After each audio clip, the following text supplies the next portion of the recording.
अस्सलाम वालेकुम अज़ीज़ तलबा, मैं हूँ शेख असीर और आप पढ़ रहे हैं जौहर की जसामत।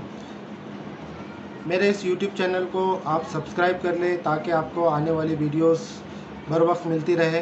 साथ ही साथ ताकि उन लोगों तक ये वीडियो पहुंच जाए जिन तलबा को ये वीडियो फ़ायदा पहुंचा सकती है।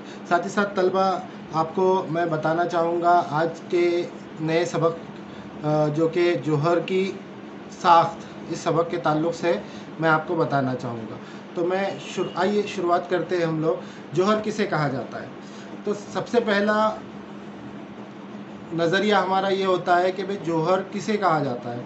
जौहर हर वो शय है जो आपके अतराफ़ में पाई जाती है। अब जौहर आपके अतराफ़ में पाई जाने वाली हर वो शय है, तो इसका मतलब ये हुआ कि इंसान भी एक जौहर है। हाँ, हम ऐसा कह सकते हैं कि जौहर इंसान भी है, क्योंकि इंसान भी जौहर से मिलकर ही बना है। उसी के साथ साथ मिट्टी, पानी और दीगर चीज़ें, ये भी जौहर की एक किस्म है। तो हम ऐसा कह सकते हैं कि भाई जौहर हर जगह मौजूद है। अब जौहर के अंदर कौन कौन सी चीज़ें मौजूद होती है, तो ये कहा जाता है कि भाई जौहर के अंदर पेन मौजूद होता है, जिसे हम लोग शॉर्ट फॉर्म में याद रखने के लिए इस्तेमाल कर सकते हैं। पेन का मतलब ये होता है P for proton, E for electron and N for neutron. Proton पर मुस्बत बार होता है, जबकि इलेक्ट्रॉन पे मनफी बार होता है और न्यूट्रॉन पे कोई बार नहीं होता है। बच्चों, आप लोगों ने अक्सर देखा होगा, अक्सर सुना होगा कि जौहर के अंदर जो प्रोटॉन, इलेक्ट्रॉन और न्यूट्रॉन होते हैं, उनके एक मखसूस जगह होती है। प्रोटॉन आम तौर से मरकज़े के अंदर मौजूद होता है, जैसे आपको पीछे शक्ल में भी नज़र आ रहा होगा कि प्रोटॉन जो है तो मरकज़े के अंदर मौजूद है, जबकि इलेक्ट्रॉन मरकज़े के अतराफ़ में जो खौल होते हैं उनके अंदर गर्दिश करता हुआ नज़र आता है आपको। तो हम ये कह सकते हैं कि भाई जो प्रोटॉन और इलेक्ट्रॉन है, प्रोटॉन और इलेक्ट्रॉन में आपस में एक जंजीर होती है। उस जंजीर की वजह से प्रोटॉन और न्यूट्रॉन में एक कशिश होती है, प्रोटॉन और इलेक्ट्रॉन में कशिश होती है। तो ये प्रोटॉन और इलेक्ट्रॉन में जो कशिश होती है, कशिश की वजह से आप लोगों ने देखा होगा कि ये एक दूसरे से जुड़ने की कोशिश करते हैं, और जिसकी वजह से ये मोतदिल बार दिखाते हैं। साथ ही साथ हम ऐसा कह सकते हैं कि न्यूट्रॉन क्या काम अंजाम देता है। तो हम ऐसा कह सकते हैं कि भाई प्रोटॉन और न्यूट्रॉन मिलकर जौहर की वज़न को जाहिर करते हैं। साथ ही साथ हम ऐसा कह सकते हैं कि जब प्रोटॉन और न्यूट्रॉन और इलेक्ट्रॉन आपस में मिलते हैं और सालमा तैयार करते हैं। अब सालमा क्या होता है? दो एक जैसे जौहर आपस में मिल जाते हैं, जिसकी वजह से वो सालमा तैयार करते हैं। सालमे के साथ साथ आप लोगों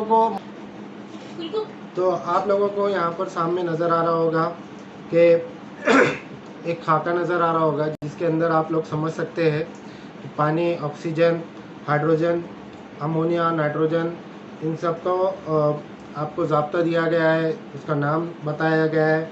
उसके सालमे जौहर है या सालमा है, या फिर सालमे में एक ही किस्म के जौहर है, ये पता करना है आपको। तो आप पहले जो है तो शक्ल में शुरुआत में देख रहे हैं कि पानी के अंदर दो जौहर है, हाइड्रोजन और ऑक्सीजन। उसी के साथ साथ पानी को हम ऐसा कह सकते हैं कि पानी एक सालमा है। उसी के साथ साथ ऑक्सीजन जो है तो जो जौहर है, तो जो दो जौहर होने की वजह से इसे भी सालमा कहा जाता, लेकिन गैर यकसा जौहर वाला सालमा इसे कहते हैं हम लोग। अच्छा, उसी के साथ साथ हीलियम, फिर हाइड्रोजन, उसी के साथ साथ अमोनिया, नाइट्रोजन और मीथेन, आर्गन, नियॉन और क्लोरीन, इन सब का जो है तो हम लोग ऐसा कह सकते हैं कि ये सालमा है या जौहर है, इनको जाहिर कर सकते हैं। दो यकसा जौहर अगर साथ में मौजूद हो तो यकसा जौहर वाला सालमा कहा जाता है, और गैर यकसा जौहर वाले मौजूद हो तो उन्हें गैर यकसा जौहर वाला सालमा कहा जाता है। और उसी के साथ साथ अगर दो जौहर ना हो बल्कि एक ही जौहर मौजूद हो तो उसे अंसुर कहा जाता है। उसी के साथ साथ हम लोग डाल्टन का जौहरी नज़रिए की तरफ नज़रसानी करते हैं। डाल्टन जो कि इसका नज़रिया 1803 ईस्वी में दरियाफ्त हुआ। उसका कहना था कि जौहर एक तरबूज के मानिंद है। तरबूज में जिस तरह से बीज मौजूद होते हैं, वो बीज मनफी बारदार आयन का काम करते हैं, जबकि उसके अंदर जो सुर्ख ज़र्रात होते हैं वो सुर्ख ज़र्रात मुस्बत बारदार आयन का काम करते हैं। ऐसा ये नहीं बताया गया था कि जौहर में प्रोटॉन और न्यूट्रॉन किस जगह पर मौजूद होते हैं। उसी के साथ साथ दीगर नज़रियात भी शाये किए गए, जिसे डाल्टन का, थॉमसन का और रुदरफोर्ड का नज़रिया कहा जाता है। थॉमसन और रुदरफोर्ड अपने अपने नज़रिए के मुताबिक ये कहा था कि जौहर के अंदर मुस्बत बारदार और मनफी बारदार आयन मौजूद होते हैं। उसी तरह रुदरफोर्ड का जो इंतशारी मॉडल है, उसके अंदर उसने सोने का कागज़ लिया, सोने के कागज़ पर अल्फ़ा शुआएं दागा। अल्फ़ा शुआएं दागने के बाद उसे ये नज़र आया कि कुछ शुआएं जो है तो मुंतशिर होकर बिखर जाती है, कुछ शुआएं वहाँ से गुज़र जाती है और कुछ शुआएं वहाँ से पलटकर वापस आ जाती है। तो इससे ये अंदाज़ा हुआ उसे कि इसके अंदर हो ना हो मुस्बत बारदार, मनफी बारदार और गैर बारदार आयन मौजूद होते हैं, जिसकी वजह से रुदरफोर्ड का इंतशारी नज़रिया काबिल कबूल साबित हुआ। और इसके कुछ नुकसानात भी थे। और ख़ैर, हम रुदरफोर्ड के इंतशारी नज़रिए को इस शक्ल के ज़रिए बखूबी देख सकते हैं और समझ सकते हैं। रुदरफोर्ड ने अपने इंतशारी नज़रिए में अल्फ़ा शुआएं इसलिए दागा था क्योंकि अल्फ़ा शुआएं अल्फ़ा मनफी बारदार आयन से टकराकर वापस चली आती है, जिसकी वजह से उसने ये फ़र्ज़ किया कि यहाँ पर कोई मनफी बारदार आयन मौजूद होता है। साथ ही साथ